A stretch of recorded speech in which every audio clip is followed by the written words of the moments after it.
안녕하세요. 파산관계인 박대 변호사입니다. 오늘 소개해드릴 사건은요.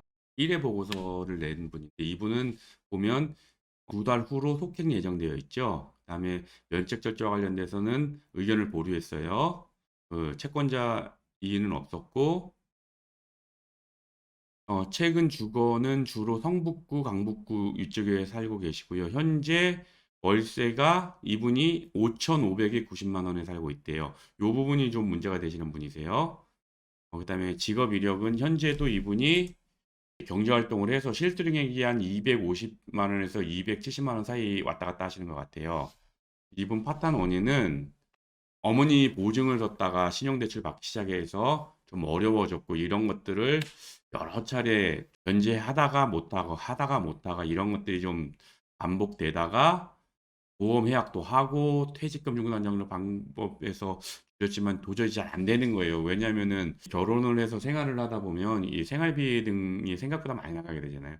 그러다 보니까 이분이 개인회생 하다가 퇴사하고 개인회생은 폐지되고 뭐 이런 것도 있었어요. 그러니까 이 절차를 이용해서 해보려고 했다가 잘 안 되신 거죠. 이분 같은 경우에는 특이사항으로 과거에 개인회생을 실시했는데 개인회생 신청해서 인가까지 받았어요. 근데 변제금을 매달 내야 되는데 그 변제금 납부를 못한 거죠. 그래서 폐지되고 결국은 채무는 그대로 남고 이런 상황이 된 거였거든요. 그래서 가족 관계를 보면 이분이 성인 가족은 이게 지금 대학생 자녀들이 있는데 성인 자녀들은 법상 이게 미부양으로 평가할 수밖에 없거든요. 그다음 배우자분이 직장 생활을 하고 계시고 총 파산 채권이 원금이 1,800만 원이었는데 이자가 한 3,500만 원 정도가 늘어서 5,300 되듯이 이렇게 이런 경우들은 이제 꽤 오래된 것들이거든요. 이렇게 발생 시기가 2018년인 거는 이때 양도가 된 겁니다. 뭐 이런 식으로 해서 꽤 오래전부터 경제적으로 어려움이 있었던 분이시고요.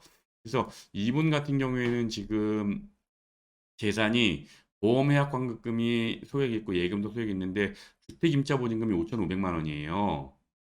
그다음에 자동차가 자기 명의로는 살 수가 없어서 부인이 이것들 사서 할부로 쓰고 있는데 부인 소득으로 했더라고요, 이 부분은.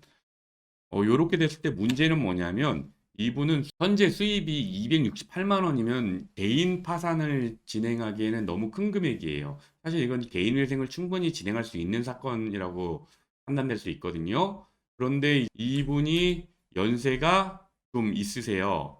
그 시은이 넘은 상황이었기 때문에 그러면 시은이 넘으셨는데 개인 회생을 진행할 수 있을까? 또 이분 같은 경우에는 특이 경험이 뭐냐면 개인회생을 실제로 진행하다가 결국은 변제금 못 갚아서 개인회생을 실패했단 말이에요. 그러면 이분이 지금 현재 소득이 일정 부분 있으니까 그대로 개인회생으로 가십시오. 개인회생 절차를 이행하십시오라고 하면 실질적으로 이분이 그것을 완료하기가 힘들 거라고 판단을 했어요.